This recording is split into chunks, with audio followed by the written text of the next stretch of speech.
Audio Jungle.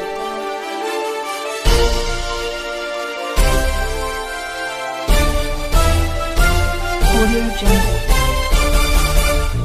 Karachi से खबर शामिल करते चले। नवाब शाह हमले का मामला, हलीम आदिल शेख ने वजीर आजम को कार्रवाई तहकीकात के लिए खत लिख दिया। खत में हलीम आदिल शेख ने DIG और SSP नवाब शाह के खिलाफ कार्रवाई की सदा की है। इस पर हलीम आदिल शेख का कहना था कि PSP अफसरान 10 सालों से ज़ायद अरसे से सिंध में मुकर्रर हैं। रोटेशन पॉलिसी के तहत इन अफसरान को दूसरे सूबों में भेजा जाए। PSP अफसरान पीपल्स पार्टी की गुलामी कर रहे हैं। मुझ पर हमला एक सोची समझी साजिश के तहत करवाया गया। सिक्योरिटी की फराहमी के लिए IG सिंध समेत तमाम अफसरान को लेटर लिखे थे। कारकुनों ने इतला दी थी कि PP के लोग हमला कर सकते हैं।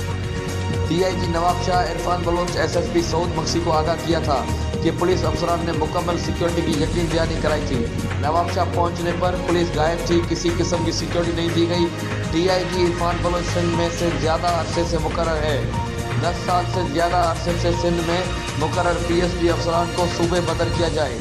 कराची पहले अल्ताफ हुसैन ने नौगर एरिया बनाया हुआ था, अब आसिफ अली जरदारी ने अपने इलाकों को नौगर एरिया बनाया हुआ है। आइब के आर्टिकल 15 के तहत हर शहरी को पाकिस्तान में कहीं भी जाने का हक हासिल है। मुझ पर सिंध में PP ने 5वीं मरतबा हमला करवाया। कुनड़ी, लाड़काना, मलीर, गोटकी, अब नवाब शाह में हमला करवाया गया है। नवाब शाह में आसिफ अली जरदारी और बिलावल के कहने पर हमला करवाया गया। पीपल्स पार्टी मेरी आवाज़ दबाना चाहती है। सिंध की हुकूमत की करप्शन को मजीद बेनकाब करता रहूँगा। इस्टेब्लिशमेंट डिवीज़न PSP अफसरान के खिलाफ कार्रवाई कर